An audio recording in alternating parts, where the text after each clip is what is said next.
Hey friend, so welcome back to my channel. I've kind of been putting off this video, to be honest, because it forces me to really sit with the weight of what has currently happened and gone on in my life.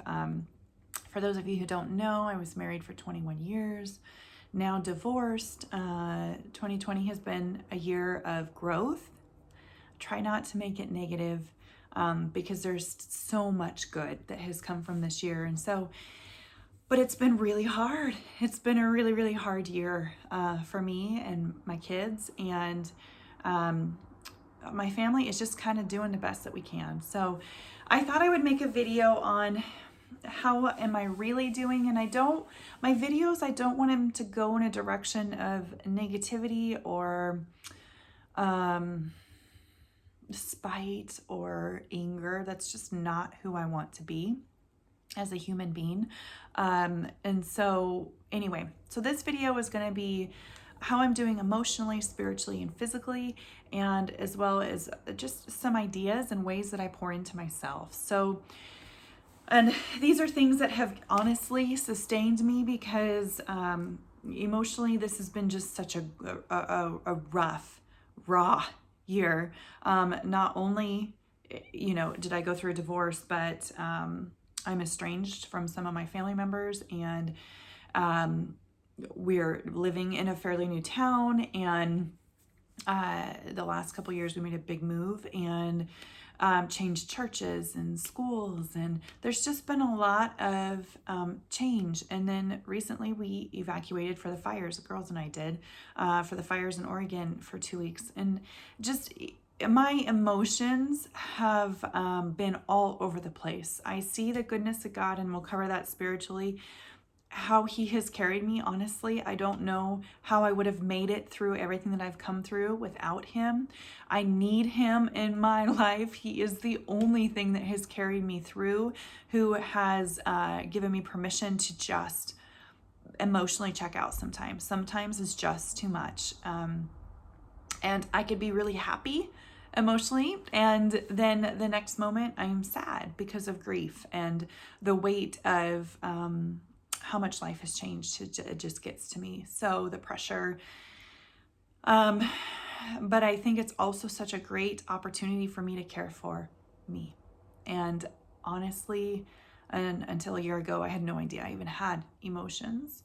I didn't know what they were. And so it's been an incredibly learning year. Learning, is that even how you say that? I don't know. So that's how I am doing emotionally. I'm in a phase now where there is more joy in my days than sadness and grief and just survival. And I am grateful for that, and I am accepting of that every single day. And it's my prayer for joy every day to fill my heart. So spiritually, I'm proud of my walk with God. I think that he doesn't want us to go through hard things or to hurt like this, but when we do, he is amazing, and his arms are open, and we are safe to run to him. And there's just peace in my life spiritually for that. I make room. I look forward. Instead of the Bible having to be something that I just read every day, I now cannot wait to spend time with him. The words on the pages of the Bible have just come to life this year. And I have experienced true heartache and sadness. And I think until you go through really hard things, the Bible can be hard to interpret. But when it's all you've got, it is life and sustenance, and in those words. So spiritually, it's been kind of a battle this year, right? Because churches were closed down. I couldn't just meet friends for coffee, which is how I was dealing in the spring, was being with like-minded people who've walked this road, good friends, people who have wisdom, who are much older than me. I looked forward to my time spent with them before spring, when everything shut down. And so when everything shut down, it was like, oh, I'm out here flying solo now, but I'm not. But it felt like that. I remember in the spring, it was just such a dark, heavy, hard time that I lived for our church sermons online. That's what kept me going every week, was just knowing that I could be filled with His Spirit and I could worship in my own home. And that gave me hope. So spiritually, I am back to church. Our church is opened now. And to be able to worship with other believers is just so powerful. We don't make it every week, but the girls enjoy it. So I really try to go when I'm with them, when I have them on the weekends. Otherwise, I watch online, and I've stayed plugged into church. So I look forward to ways to serve within the church, but I'm not quite there yet. So I got some more healing that I need to do. And then physically, I have a reason to get up every morning, and I'm not doing the things that I would like to do, like eating my smoothies, drinking my smoothies every day, or working out every day. But physically, I feel strong. I feel good. When I moved into my apartment in 100-degree heat, that was a doozy, but I lost a lot of weight doing that. And so physically, I can go to the park and play with my kids and throw a frisbee. And we enjoy walks. The weather's starting to shift here in Oregon now. It's mid-October, so we're getting ready to kind of hunker down, but I refuse. So I want to be outside as long as we can, even in the rain and the mud and whatever come what may. So physically, I feel healthy. I know that there's progress to be made, but I am so proud of my body. I am so proud of my strength and being able to get me through what it is that I needed to get through this year. And so those are I have my notes over here if you catch me. Anyway, those are my emotionally, spiritually, and physically how I'm doing. Just kind of a check-in. I look forward to looking back on this video many months down the road and just seeing how far I've come. And I think on days when I feel disappointed, or I am not making the progress that I want to make, or healing is taking longer than I want it to take, it is so good to see all of the things that are right in my life. God being first and foremost, my girls, homeschooling. I have this business dream that I want to help other women who are struggling and going through really hard things, to be able to move past that. So there's things in my heart. I'm just proud of me. Like, I like me. And it's been a long time since I've been able to say that. So some ideas, if you're going through a rough time, or you know somebody who is, some ways that I've poured into me that has changed everything. And not like spring and summer were really hard. We were all working and living together. And then we had to sell our house. And so we had that. Our house didn't sell as quickly as we thought it would because of the market. And so that was an ordeal. And then moving and then selling, and I had a job in there for a little bit. So it's hasn't always been this way, but the ways that I pour into myself now, let's talk about that, because I feel like I'm proud of my routine. So I get up early. So to fit everything into my day that I need to, and I'll film another video about that, I get up early to study the Word and study my devotion, which I love. My Paul Tripp New Morning Mercies devotion. It's my favorite thing in the whole wide world. And so I will read that, and then read the scripture that goes with it, and then I will take time to journal. Otherwise, if I wait, the day will get away from me, and if I wait till the evening, I'm just too exhausted. So I get up early to make Jesus a priority, and at night when I am exhausted, and I did this during quarantine and in the spring and summer, it was all the energy I had, and I downloaded meditations from the Abide app, and I think there's several Christian apps. I'm not quite sure of all the names, but I downloaded Christian meditations, and so at night all I have to do is hit play in a dark room, and it's quiet and so relaxing and so peaceful.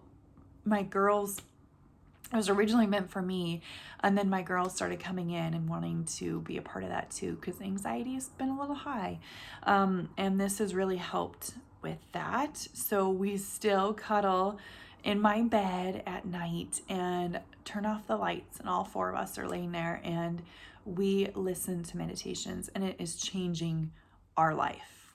I thought it would change my life, and it is changing their life too, right down to my first grader, my little 6-year-old. So I have stayed plugged into church. So like I mentioned, I never let that go.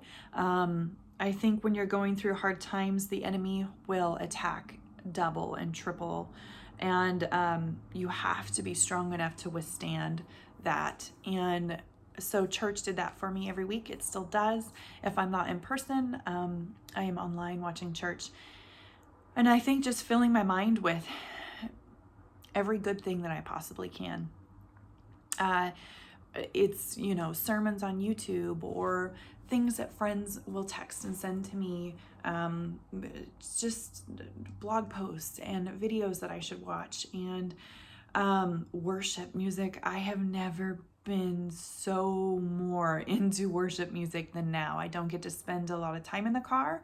And so Spotify has been my friend. In fact, I love to dance. Like, that is the best stress reliever ever, is just to dance off the funk and the depression and the sadness, and know that where I am right now is only temporary. I had a therapist in the very beginning of the year, and he said, Christine, enjoy this time by yourself, because you'll never have another time in your life where you can just work on you and spend time with you. And I've had to really learn that. It's unnatural for me to just be with me, makes me uncomfortable and stir crazy. So his words I just still remember, and I'm trying my hardest to just enjoy this time with me and doing things that bring me joy. And I tell you what, the enemy can attack and attack and attack, but as soon as I turn on, Holy Water by We the Kingdom on my Spotify, my world changes. So some songs that I love to dance to right now is Scars by Toby Mac, Holy Water, We the Kingdom. That is the best song in the entire world. I could listen to it 1,000,000 times and not ever get tired of it. Love Like Thunder by Richland. That's another new favorite song. And then A Native Tongue by Switchfoot. They're just kind of happy. They're just happy music that just makes me want to move and makes me want to celebrate all of the good that God is doing in my life. He's very close to me, and I'm so grateful for that. So another thing I've done is therapy. I've gone to quite a few therapists this year. To be honest, the one I loved, that was my favorite, retired. And then some just weren't a good fit for me. And I think that with therapy, don't give up. Just keep trying to find the right way for you to heal. And sometimes it's meeting with friends or meeting with author friends who have wrote books on recovery and healing. Those are some of my greatest conversations, and God has blessed me with some amazing people in my life. So therapy is now looking like my kids are getting to enjoy therapy. We're at that stage. So it's just, I'm hurting this year, not just because of my divorce, but I'm hurting because of things that were ingrained in me from birth, from childhood, and healing that's needed to take place that I've just pushed away. And I have to address that stuff, and I need someone to help me walk through that. God, of course, is number one, but he also equips people on this earth to come alongside of you. So that's what therapy has done for me. And then I am new to churches will have amazing programs, like really, really cool programs. And there's a divorce care class that I am a part of that I love. If you're going through a divorce or you're still feeling the pain from a divorce, go and find a divorce care class. I think it's just divorcecare.org. That is life-giving. It's a hard class to go through because I wanted to turn around and come back home like 5 times when I was driving to my first class, and then just that feeling of wanting to throw up because it is hard. You're addressing hard things, but you're also in a room with other believers who have walked in your shoes, who I think the greatest thing is to look around and see where you were, be in the middle. I'm in the middle right now, and then to see where I'm going. And that is encouraging to me to know that I'm okay. Like, God has me and I'm going to be okay. And this is for a season. So I want to encourage you, if you're going through a really, really tough time, to stay close to your Bible and the Word, and be really picky about who you surround yourself with, because I need all the goodness pouring into my life right now.